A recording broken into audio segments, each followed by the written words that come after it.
Olá, pessoal. Espero que estejam gostando das atividades da segunda Semana Nacional da Gestão da Qualidade na Indústria de Alimentos. E dando continuidade a essas atividades, gostaríamos de convidar a palestrante Jéssica Gomes para palestrar sobre a relação entre o controle de qualidade e a segurança de alimentos. A Jéssica Gomes é engenheira de alimentos e atua há mais de 11 anos na área de alimentos. Então, seja muito bem-vinda, Jéssica. Oi, pessoal, boa noite. Como já dito, então nessa palestra nós vamos ver a relação, o papel que o controle de qualidade tem para que de fato a indústria consiga produzir e fornecer um alimento seguro para o consumidor. Quero agradecer a oportunidade, é sempre um prazer poder falar desse tema que está presente no meu dia a dia. Eu espero que contribua de alguma forma a todos que estão aqui presentes. Vou me apresentar bem brevemente. Meu nome é Jéssica Gomes, eu sou engenheira de alimentos, sou química industrial e especialista em sistema de gestão de segurança de alimentos. Eu atuo na área de alimentos há mais de 11 anos, então eu iniciei a minha carreira na indústria de bebidas não alcoólicas e na época eu estava no meu primeiro semestre da minha primeira faculdade, então eu não tinha uma formação ainda. E aí eu entrei no controle de qualidade como auxiliar de laboratório. Então comecei bem lá de baixo mesmo, lavando plaquinha, preparando material, preparando meio de cultura. E ao longo aí dos anos nessa indústria, eu fui analista físico-química, microbiologista, coordenadora de análise sensorial, auditora interna da qualidade e supervisora da qualidade e pesquisa e desenvolvimento. Atualmente eu trabalho focada na consultoria e na responsabilidade técnica para as indústrias de alimentos. Então, basicamente, essa é a minha jornada até aqui. Antes de aprofundarmos um pouquinho mais, aplicando o controle de qualidade na indústria de alimentos, a gente precisa ter bem definido alguns conceitos que, apesar de bem familiarizados na área de alimentos, ainda existe algumas confusões entre eles. Então, o primeiro deles é a segurança de alimentos. Então, de acordo com o Códex Alimentários, que foi o primeiro documento elaborado em 1963 pela FAO e pela OMS, pela Organização Mundial da Saúde, em relação às boas práticas de fabricação e ao APPCC, o Códex, então, definiu a segurança de alimentos como a garantia de que os alimentos não causarão danos ao consumidor quando forem preparados ou consumidos de acordo com o uso a que se destinam. Então, basicamente, o consumidor adquire um produto, consome esse produto e ele não pode causar nenhum dano à saúde desse consumidor. Por outro lado, a segurança alimentar está relacionada às discussões sociais e políticas quanto à garantia de alimentação para a população, ou seja, a segurança alimentar está relacionada com o direito que cada cidadão tem do acesso e ao consumo de alimentos. Então, basicamente, seriam essas diferenças. Já em relação à gestão da qualidade e ao controle de qualidade, também existe diferenças entre essas atribuições. A gestão da qualidade é o gerenciamento das atividades pertinentes ao controle de qualidade. Então, é o gestor da qualidade que vai gerenciar as atividades que o controle de qualidade vai exercer. O gestor da qualidade também é o profissional que estuda as normas relacionadas ao segmento da empresa, com o objetivo de estabelecer os padrões do processo baseado nessas normas. Então, mais para frente, a gente vai falar um pouquinho em relação aos órgãos regulamentadores, mas é esse profissional que também precisa estudar esses regulamentos para poder estabelecer padrões dentro da indústria. O gestor da qualidade, ele também precisa garantir que todos os profissionais do controle de qualidade estão de fato desempenhando a sua função conforme o estipulado. Já em contrapartida, o controle de qualidade é realmente os profissionais que vão pôr a mão na massa. Então, são eles que vão controlar na prática a qualidade daquele alimento que está sendo produzido. Então, é o monitoramento realizado durante todas as etapas do processo de fabricação de um alimento. É o profissional que vai analisar desde a qualidade dos insumos, padrões estabelecidos no processo, até a qualidade do produto final, com o objetivo de garantir que todos os controles durante o processo foram eficazes. Então, essa é a atribuição de um profissional que atua na área do controle de qualidade. Avançando um pouquinho mais, nós temos os órgãos regulamentadores. Então, são esses órgãos que estabelecem normas, estabelecem critérios para as indústrias de alimentos atenderem esses critérios. Então, no Brasil, nós temos a Anvisa, Agência Nacional de Vigilância Sanitária, que também é representada pela Visa, pela Vigilância Sanitária Local. Temos também o MAPA, o Ministério da Agricultura, Pecuária e Abastecimento, que é dividido em 2 departamentos de inspeção, o DIPOV, que é o Departamento de Inspeção de Produtos de Origem Vegetal, e o DIPOA, que é o Departamento de Inspeção de Produtos de Origem Animal. E não menos importante, nós temos também um Inmetro, que também estabelece as expressões quantitativas em relação aos alimentos. Então, basicamente, são esses 3 órgãos que estabelecem os critérios que os alimentos devem seguir. Além desses regulamentos, pessoal, que a gente acabou de ver, tem também as certificações opcionais, ou seja, a indústria de alimentos pode escolher, de além de atender os regulamentos que a Anvisa, que o MAP, que o Metro traz como critério, pode também optar por ter uma certificação que vai elevar o nível de segurança, de qualidade daquele seu produto. Então, eu trouxe alguns exemplos aqui que são bem conhecidos.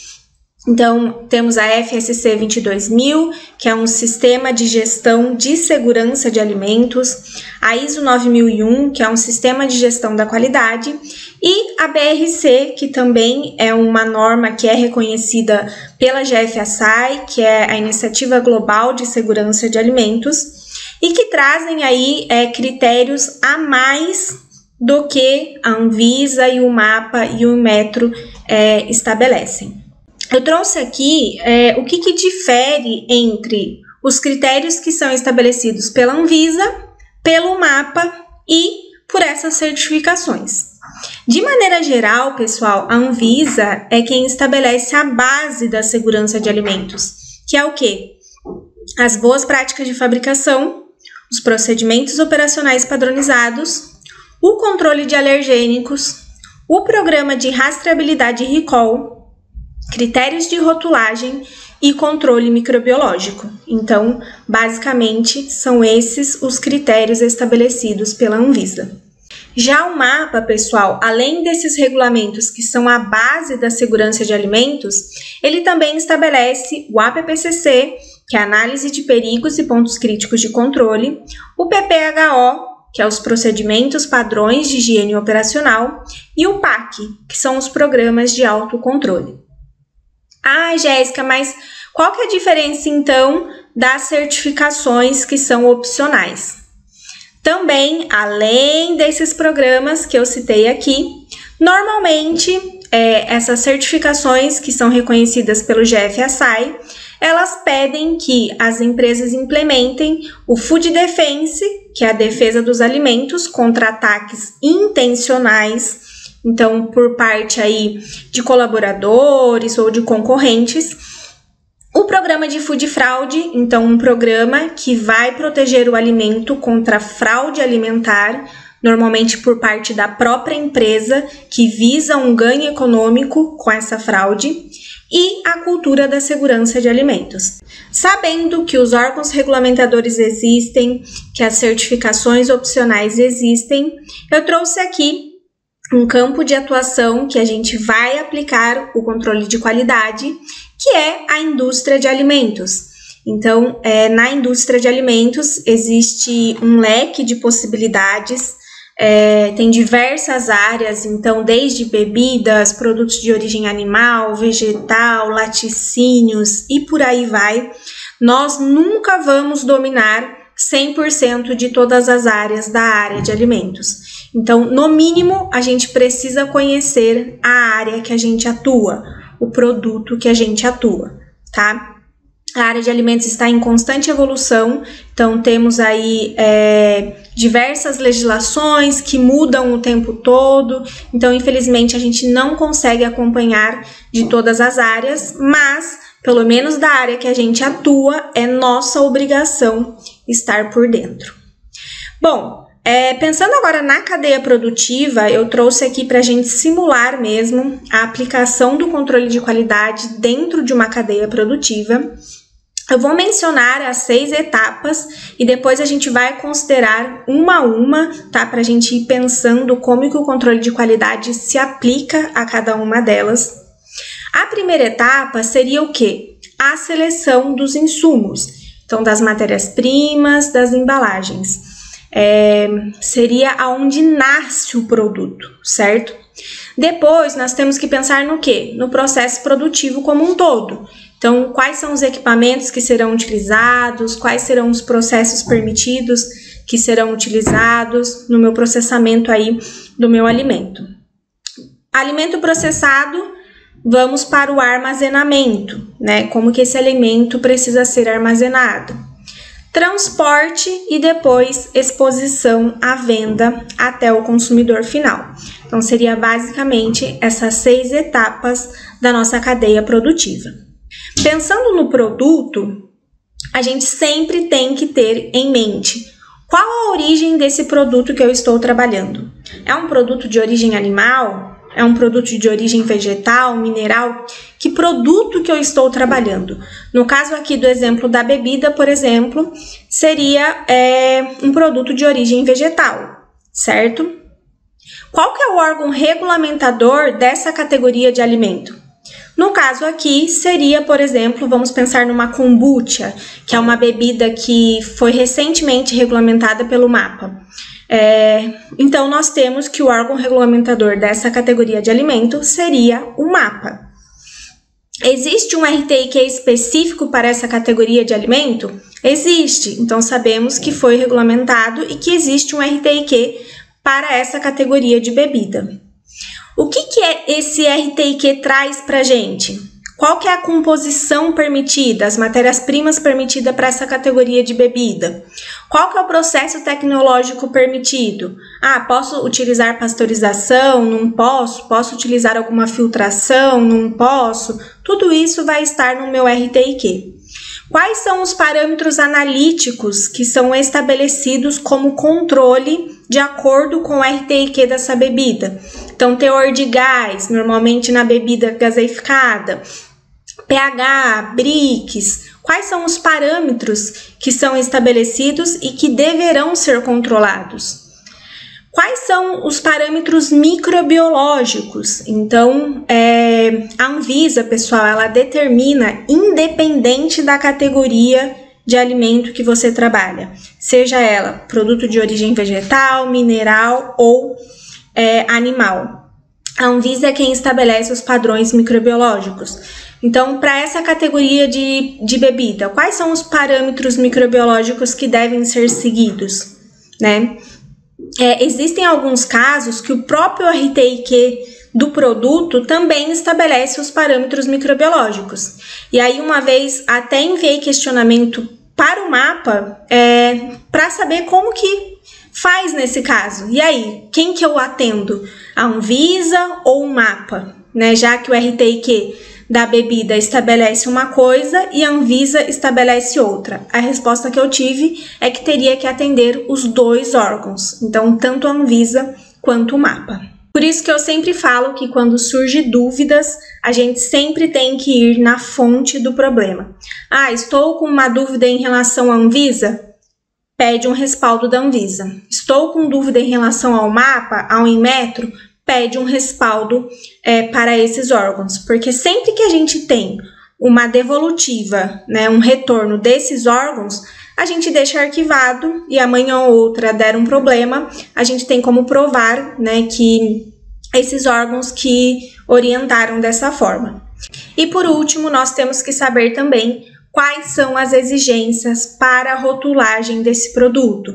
Então, o próprio RTIQ do produto pode trazer critérios de rotulagem, mas de maneira geral, a gente sabe que também é a Anvisa quem estabelece os critérios de rotulagem. Então, a gente precisa estudar em relação àquela categoria de alimento que a gente está trabalhando. Produto ok, passamos para os insumos. Então, a gente já sabe, já conhece o produto que a gente vai trabalhar. Agora, a gente vai selecionar os insumos para a produção desse produto. Então, qual que é a origem desses insumos? Como que são estabelecidos critérios para aprovação dos fornecedores dos insumos? É solicitado ficha técnica das matérias-primas para ver se atende ao que o meu RTIQ do produto está pedindo? É solicitado laudo de migração da minha embalagem, pelo menos da embalagem primária, que entre em contato com o meu produto, para ver se ela é própria para contato, se ela não vai ter nenhuma substância que pode contaminar o meu produto? Como que a indústria garante que os insumos estão sendo recebidos de acordo com o padrão de qualidade estabelecido? Então, a indústria estabeleceu produtos, então, solicitar documentação dos insumos, pedir amostra para teste, então, teste piloto, teste em laboratório, teste sensorial, estabelecer os padrões para aprovação do fornecedor e da matéria-prima e da embalagem. Como que a indústria vai garantir que esses insumos estão sendo recebidos de acordo com esses critérios? Capacitando os colaboradores para receber esses insumos de acordo com esses critérios estabelecidos. A indústria tem um programa de gerenciamento de crise que prevê a falta de insumos.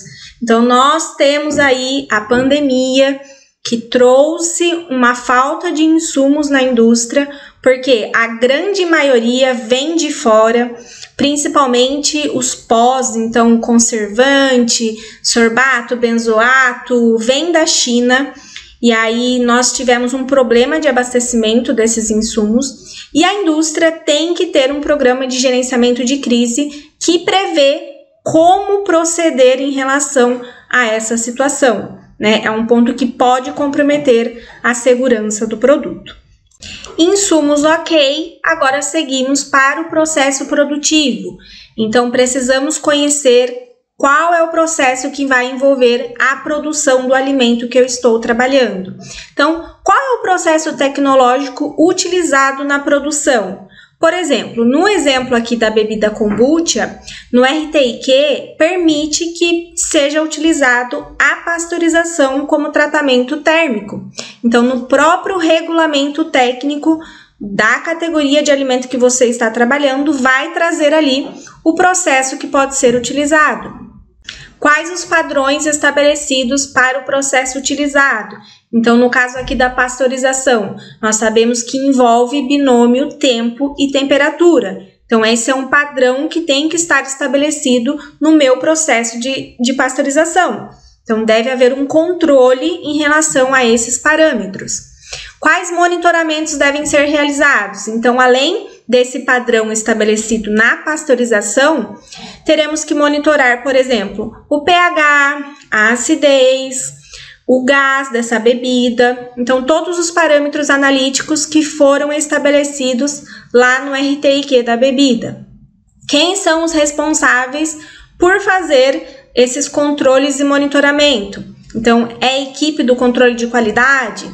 Existe um programa de capacitação dos colaboradores, então que vai dar uma segurança ali para eles atuarem.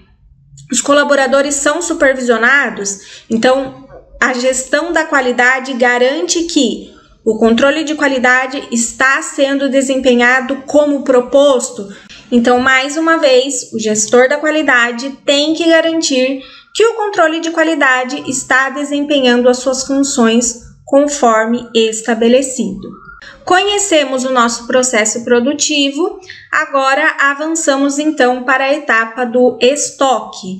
Então, aqui também tem parâmetros que devem ser monitorados. Então, qual a condição de tempo e temperatura que deve ser armazenado esse alimento? Então, qual que é o prazo de validade do meu produto? É 90 dias, 3 meses? Ele pode ser armazenado a que temperatura? Temperatura ambiente, refrigerado. Existe alguma restrição de luz? Então, existem alguns alimentos, pessoal, principalmente aqueles que usam corantes naturais, que acabam perdendo a cor ou alterando a cor quando exposto à luz. Então, se existe essa particularidade no meu produto, a gente precisa estar atento para não comprometer a qualidade do meu produto no meu estoque. A empresa tem implementado o programa PVPS, então o primeiro que vence deve ser o primeiro a sair do estoque, né, para não ter problema de prejuízos. Os colaboradores são treinados quanto a esse programa, então não adianta também ter o programa implementado, mas ele não funcionar, né? Eles não terem conhecimento do programa, não serem supervisionados, então é isso que vai fazer acontecer de fato esse controle. Transporte. Então, qual que é a temperatura que deve ser transportado esse alimento? A mesma que esse produto pode ser armazenado. Então, tá vendo como vai arrastando o controle? Ele vai sempre avançando para as próximas etapas, mas sempre mantendo o mesmo controle, porque se trata do mesmo produto. Então, o produto pode ser armazenado à temperatura ambiente. Então, com certeza, ele pode ser transportado também à temperatura ambiente. Quais são os controles a serem realizados no transporte? Então, o caminhão ele tem que ser com cabine fechada. Para quê? Para que os produtos não tenham contato com o ambiente externo, né? Para não ter o problema de contaminação cruzada. A cabine desse caminhão é limpa, né? É exclusivo para transporte de alimentos, então não pode ser transportado alimentos com outros tipos de produtos, para que também não haja contaminação cruzada. Os produtos são transportados sobre pallet, então não pode ser direto no chão da cabine e encostado também ali na parede da cabine. O transporte possui licença sanitária, então ele também precisa possuir uma licença exclusiva para transportar alimento. As transportadoras são supervisionadas quanto aos controles estipulados no transporte. Então, não adianta ter aí todos esses controles estabelecidos, mas não ser supervisionados. A indústria tem um programa implementado para gerenciamento de crises que prevê a falta do transporte, que é outro ponto crucial que pode comprometer a segurança do produto. Por quê? Também tivemos, num passado não tão distante, o problema da greve de caminhoneiros. E aí o que aconteceu? Os produtos tiveram que ficar ali no estoque porque não tinham como ser transportados. E aí teve duas opções para as indústrias ali. Ou transportava de maneira inadequada, então, por exemplo, o produto tem que ser transportado refrigerado. E tem aqui uma transportadora que está transportando, mas não tem cabine de refrigeração, só temperatura ambiente. Aí o que a indústria fazia? Mandava a temperatura ambiente e comprometia todas as etapas que tinham feito antes, né, da cadeia produtiva do alimento. Então, no transporte, ela acabava comprometendo a qualidade daquele produto. Ou então, ela teve que parar de produzir e ficar com seus produtos no estoque. E aí, os produtos que tinham um shelf life mais estendido, então de 6 meses, 1 ano, acabou aí não tendo tanto prejuízo. Mas sabemos que tem produtos que têm o shelf life muito reduzido. Então, 10 dias, 15 dias, 30 dias, principalmente os lácteos, acabou perdendo, acabou tendo prejuízo. Então, precisa ter também um gerenciamento de crise que prevê, né, o que a indústria vai fazer nesse caso, na falta do transporte, tá?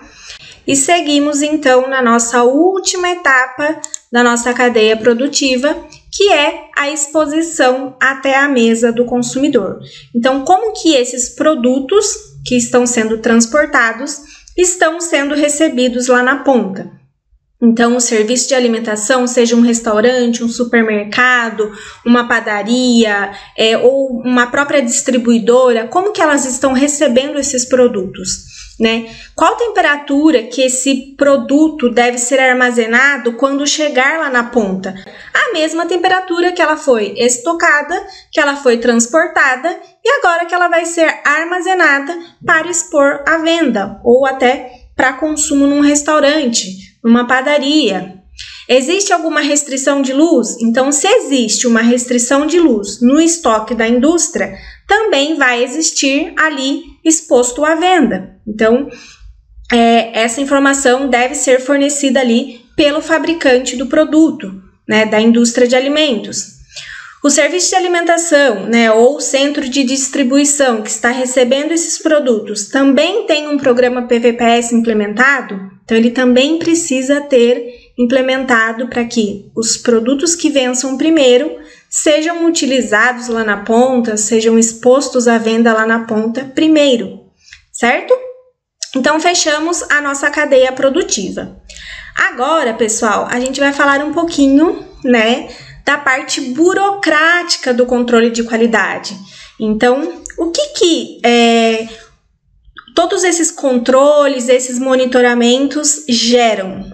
Geram dados. Então, todos esses controles, esses monitoramentos vão gerar dados que são capazes de rastrear toda a cadeia produtiva de alimento e que podem ser utilizados tanto para busca da melhoria contínua ali daquela indústria, bem como levantar causas de possíveis não conformidades quando o caso.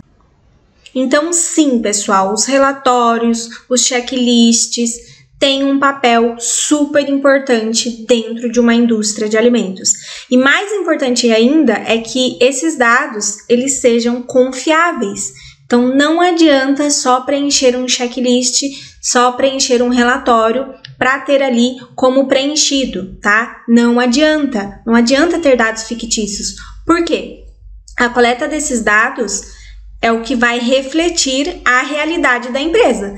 Então, quando você tem mentiras coletadas ali num relatório, você não está espelhando a realidade daquela empresa. E aí você pode até afundar essa empresa, né, em prejuízos, porque não é a realidade que está constando ali naquele relatório.